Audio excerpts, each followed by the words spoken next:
Hey guys, welcome back to the channel. If it's your first time here, my name's Corey, aka Mr. Manage. On this channel, you're going to see just guy living life. If you're returning to the channel, thank you so much for the continuous support, and welcome back. So today I have my dyno numbers in, which is pretty exciting. Obviously you see the thumbnail, so you already know, but for those of you who don't know, I took my car to the dyno last week. It ended up being there for about 5 days. They were really busy. I was lucky enough to pick up my car on the last day and actually get a video of the dyno, which I will show you, just so there's no people saying that it's impossible to make this power. I don't know. I don't personally think it's like the most, but I don't want people also think I'm lying, because I have no intention of doing that. So I will show you a video of this actually on the dyno, and I actually have the dyno sheet here, which is going to be hard to read, so I took a picture of it and I'm actually going to upload it onto a computer. But just letting you know, like, the car made, well, actually, you know what, we'll just go straight to the photo and you'll just hear a voiceover. All right, so as you can see here on the curve, the red is the baseline dyno run here, and we made a peak of 271, or you can call it 272 horsepower. This was with a cold air intake, 80mm throttle body on, no resonators, no mufflers, H-pipe was removed, and there was an X-pipe replaced. Those are the only real performance mods that would change anything on this car. So do I believe, I don't know, stock numbers for for 2012 Camaro V6 LFX, we have 323 at the crank, so about 260 to 270 is normal to see. This could be maybe a little bit benefited possibly from what was done already, but again, Overkill throttle body on Overkill website, it emphasizes that it won't really change unless you get a tune. Like, a tune is where it really helps. Some people get ported manifolds, which I don't have, and they also get spacers, the intake spacers, which I don't have. So that all might help together, but I just have the 80mm throttle body to help with the air, because it's bigger than the 72mm stock. So again, baseline hit, it made 272, you can call it, and that could be somewhat attributed to that stuff. I don't know if it would make less if I didn't have it, because I can't prove that, because it did have it. So I can't go back unless I put my stock air intake on and my stock throttle body and redo all my exhausts back to factory to tell you what it would actually make. So the next line, the blue line, you're gonna see it made 277. That was, I think, after, I'm pretty sure after the tuner was doing his thing for a little, I think this was like the second run he did. He was kind of just threw a couple things in there, and that's still without E85. That's still him tuning it with everything, like I told you, the throttle body, cold air intake, and all the exhaust work that I had. That's him kind of tuning it, and at that time, it made 277. So a jump of 6 horsepower, you can call it, from 271 to 277. The green line is with E85. So E85 is, I don't know if I should use quoted. Quoted's not the word, but it's guessed to add 10 to 15 horsepower. In this case, it added 12. So the green line is the final tune they did, and that was with E85 added in. I did have a quarter of 93 octane in there, so that mixed with it, and the tuner was telling me that it was possibly gonna, it's most likely gonna be E60 in there, but he was saying that after you get past E50, it kind of all somewhat becomes similar, like it won't be a huge difference. So that made 289. So with a bolt-on E85 kit from DSX Tuning, which I'll put in a link in the description, 80mm throttle body, I'll put a link in the description, cold air intake, I'll put in the description, no resonators, an X-pipe, which I'll put in the description, and no mufflers, this car made 200, we'll call it 90 wheel horsepower, which is not bad for a V6. I don't know, people might not be happy with those numbers, but 290 wheel horsepower is not a slow car. Like, it's still pretty quick. In the video, you're gonna notice that the car sounded a little raspy, but it is not. Like, the video doesn't do it justice. When I was in there, it sounded like there was no rasp. It was just straight. It sounded beautiful. One of the guys was like, "Oh man, it sounds like a 370Z," which apparently is a big thing. Our cars sound like the VQs or whatever. So it sounded great. But that was what we made for peak power, was 290 horsepower, guys. And the torque was at 228. Now on this chart, it's going to be a little hard to see. The red was 214, blue was 219, and then the green was 228. So torque was kind of like steady across the board. Then once you get to those higher RPMs, it kind of dropped just a little bit.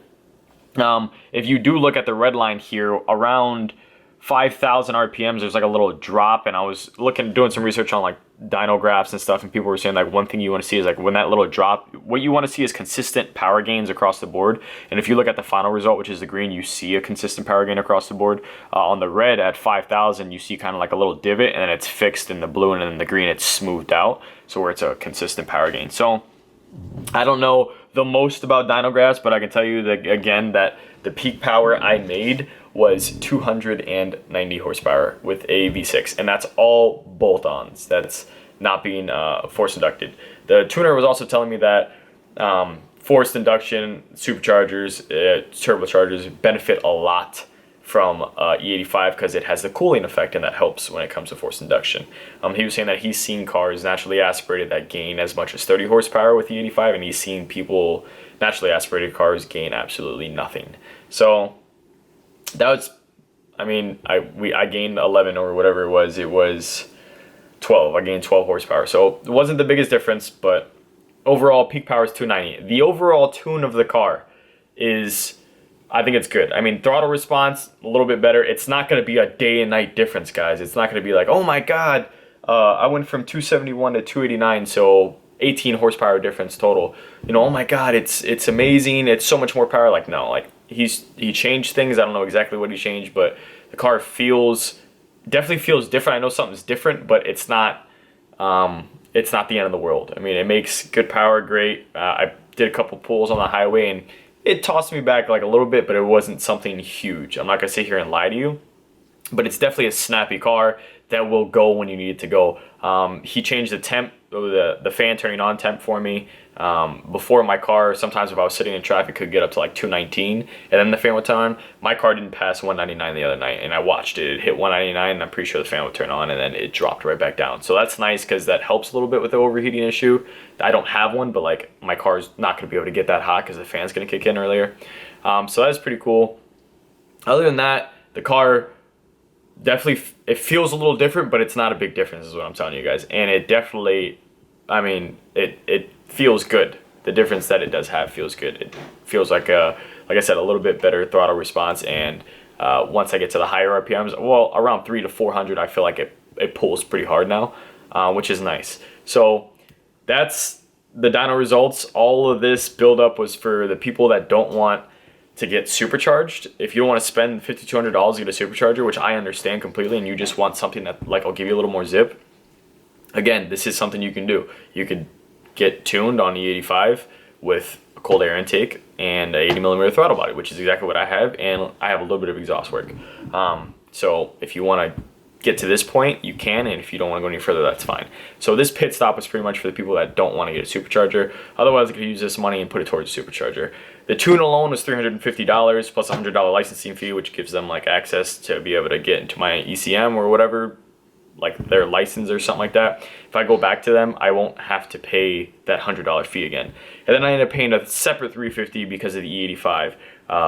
That's because when they tune for E85, they have to add E85 little by little and tune it accordingly to each percent, hence it being a flex fuel system. That way I could add whatever I want and the sensor will adjust because there already be a tune in the system. So total it came out to around $800. Some people right here, I'm gonna hear are probably like, oh my God, I can't believe you, just like the first video with the muffler delay, oh my God, I can't believe you spent that much money. And it's like, dude, if you don't want to do it, you don't have to do it. If you don't want to do 85, you can get a tune for $450 from somebody, or $400 is about average, and see what you can push.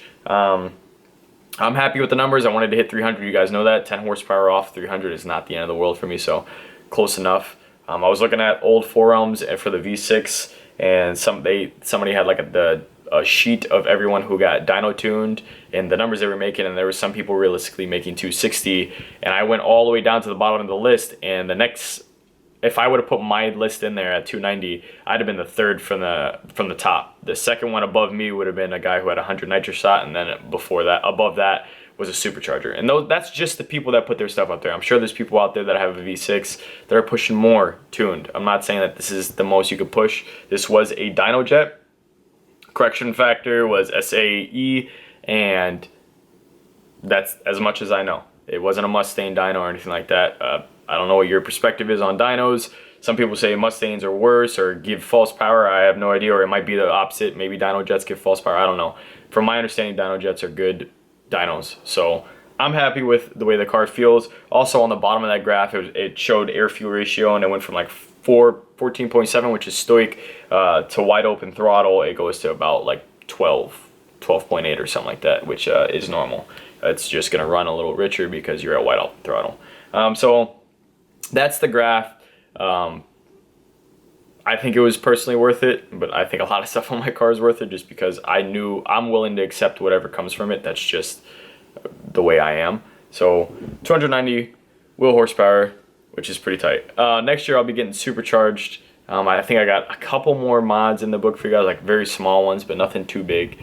Other than that, I mean, I don't really have much. If you guys have any questions or anything like that, put them in the comments below. I'm trying to think if I'm forgetting anything that I wanted to tell you guys. Oh, being that the tuner said that most likely it's going to be E60, I'm going to pretty much wait till my tank's all the way empty. I'm going to fill up with E85 and see if I can get that higher. But even if I do, the flex fuel sensor will adjust, and maybe it's possible to squeeze like 2 more horsepower out of it or something. I don't know, but I'm pretty much going to wait all the way to the end. That being said, the last clip you're going to see is the car actually on the dyno. And so you could see that I'm not making these number up. And at this hit, you're pretty much, E was not in it yet. And I'm pretty sure the most it made was 275. And then I think he hit it for another run after this, where he got the 277 for the second run. But I will show you that clip after this. As usual, just a guy living life. Thank you guys so much for watching, and stay tuned for a couple more mods that I have before the season is up and I have to store Xena. And if you haven't subscribed, don't forget to subscribe. Give me a thumbs up, and I'll see you guys for the next mod. Bye. I felt like I was forgetting something, and I did. I didn't give you guys the update to my car. So I ended up going to a different Chevy, like I told you guys, and they fixed it. I was able to talk to the technician. It was a timing chain cover leak. They took it apart. I asked the gentleman, hey, you know, I have certain things that are modded. I just want to make sure that these guys aren't like messed up. He explained everything to me, how he went about it. Car's fine. Cleaned the alternator where the wet spot was. Everything looks good. Nothing's leaking anymore. So super happy, super pleased with them. So if you're in Wisconsin, I'll put the link to them in the description as well. Really good place, took care of me. So that's the update. And then I think as far as oil catch cans go, I have somebody that kept commenting on like how to route an oil catch can, and I don't know that I understood right, but somebody was telling him to plug up the inlet to the air intake and plug up the PCV clean side. I wouldn't do that, but I am not a mechanic. Okay, so you do whatever you want to do with your car. I explain it the best I can. If you don't believe me, go look up what a PCV system does before you take my word or anyone's word for it. Look at what the PCV system does and how it works. Okay, I'm just going to leave it at that. I'm not going to say anything else, and that is up to you. So anyways, that was it, guys. Bye.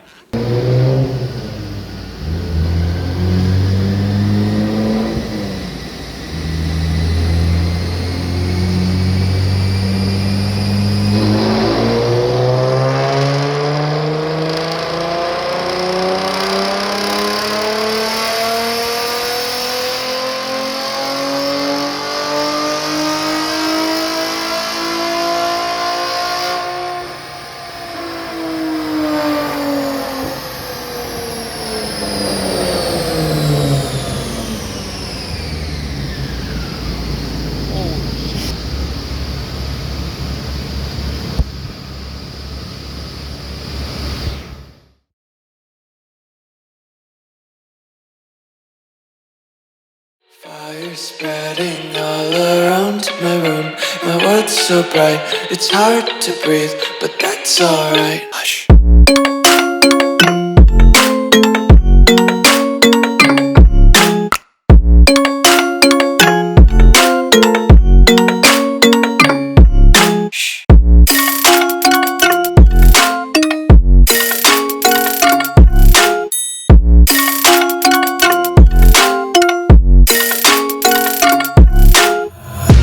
Take my eyes away.